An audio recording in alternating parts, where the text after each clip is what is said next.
Question number 11th, find the matrix X. Capital X है यानी X पूरा एक मैट्रिक्स फाइंड करना है सो दैट एक्स का मल्टीप्लाई है एक matrix 1 2 3 4 5 6 is equal to matrix -7 -8 -9 2 4 6।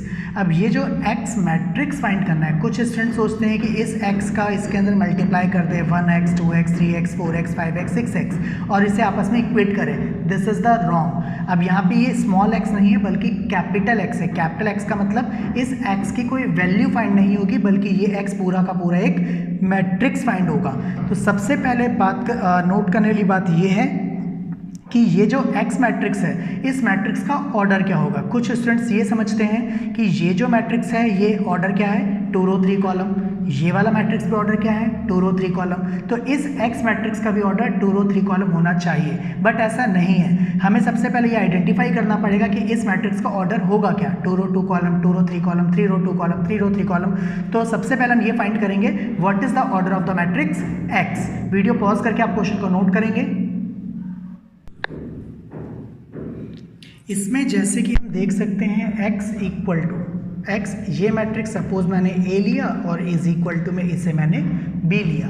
मतलब a और b मैंने किसे लिया, where a equal to a matrix मैंने एज्यूम किया 1 2 3 4 5 6 को, एंड मैंने b कैसे एज्यूम किया, b मैंने एज्यूम किया -7 -8 -9 2 4 6 को। अब बहुत ध्यान से सुनेंगे कि रिलेशन के अकॉर्डिंग x और a का मल्टीप्लाई किसके इक्वल, b के इक्वल। x मैट्रिक्स के रो कॉलम, a मैट्रिक्स के row column and b matrix के भी रो कॉलम को आइडेंटिफाई करते हैं। a मैट्रिक्स में कितने रो कितने कॉलम है, a मैट्रिक्स में देखा जाए तो 2 rows and 3 column. b matrix में कितने रो कॉलम है 2 रोज एंड 3 कॉलम। तो x मैट्रिक्स में भी क्या 2 रोज 3 कॉलम होने चाहिए, ऐसा कुछ नहीं होता। मैंने आपको एक रिलेशन बताया था कि जैसे अभी x और a का मल्टीप्लाई करके क्या फाइंड हो गया, मैट्रिक्स b फाइंड हो गया। तो मैंने कहा था इन दोनों का मल्टीप्लाई यानी किसी भी दो मैट्रिक्स का मल्टीप्लिकेशन कब पॉसिबल है कि number of column in first matrix is equal to number of row in second matrix. तो अगर x मैट्रिक्स में रो 2 है तो a मैट्रिक्स में अगर नंबर ऑफ रो 2 है तो x मैट्रिक्स में नंबर ऑफ कॉलम भी कितना होना चाहिए, 2 होना चाहिए। यानी इसके कॉलम हमने क्या आइडेंटिफाई किए 2, क्योंकि मल्टीप्लिकेशन ऑफ मैट्रिक्स में मैंने आपको रूल बताया था इन केस ऑफ मल्टीप्लिकेशन ये दोनों यानी number of column in X matrix and number of row in second matrix आपस में क्या होनी चाहिए, जी हाँ इक्वल होने चाहिए। तो x मैट्रिक्स में नंबर ऑफ कॉलम तो हमने आइडेंटिफाई कर लिया कि उसमें कितने कॉलम्स होंगे 2 column.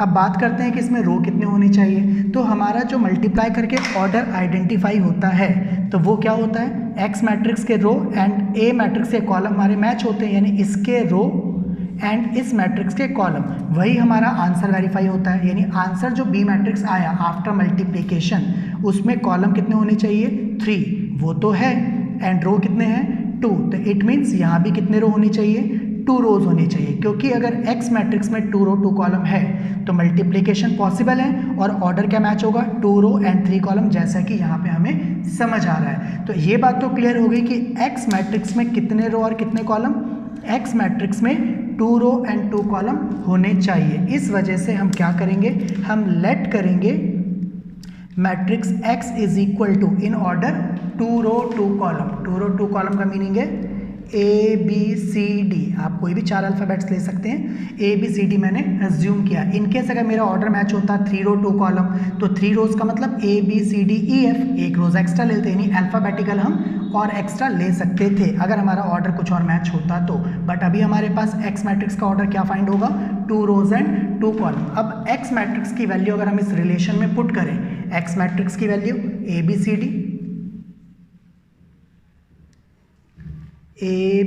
C D next A matrix की value 1 2 3 4 5 6 and is equal to B matrix. B matrix का ऑर्डर क्या है हमारे पास -7 -8 -9 2 4 एंड 6। आफ्टर कैलकुलेशन दोनों मल्टीप्लाई किया जाएगा, first row first column A plus 4B, first row second column 2A plus 5B 3A plus 6B। Similarly second row first column C plus 4D 2c plus 5d and 3c plus 6d is equal to में कौन सा matrix है हमारे पास?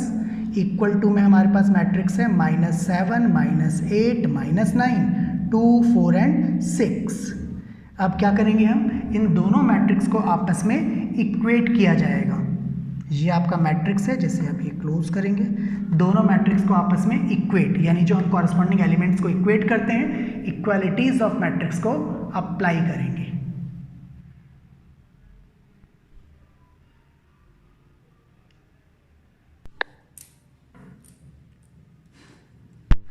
by using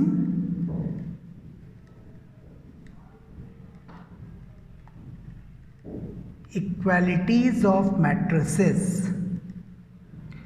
जब इसे आपस में आप इक्वेट करेंगे तो आपके पास रिलेशन बनेगा a + 4b is equal to -7 equation number 1, 2a + 5b is equal to -8 equation number 2, 3a + 6b is equal to -9 equation number 3, c + 4d is equal to 2 equation 4, 2c + 5d is equal to 4 equation number 5 and 3c + 6d is equal to 6 equation number 6। अब आप कोई सी भी दो equation लेके first second third में कोई सी भी दो इक्वेशन लेके a एंड b की वैल्यू निकालेंगे।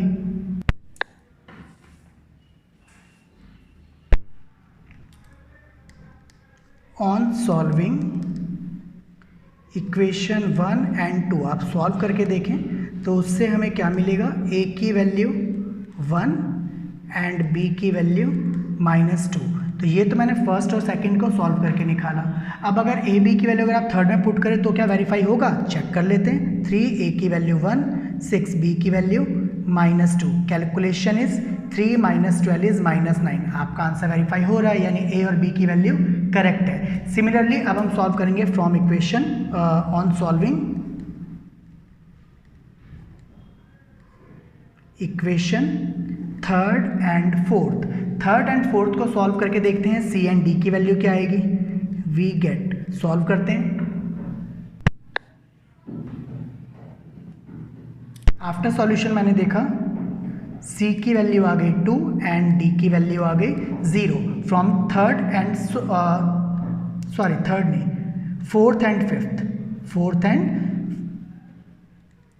फोर्थ एंड फिफ्थ, क्योंकि सी डी में इक्वेशन कौन सी है आपके पास?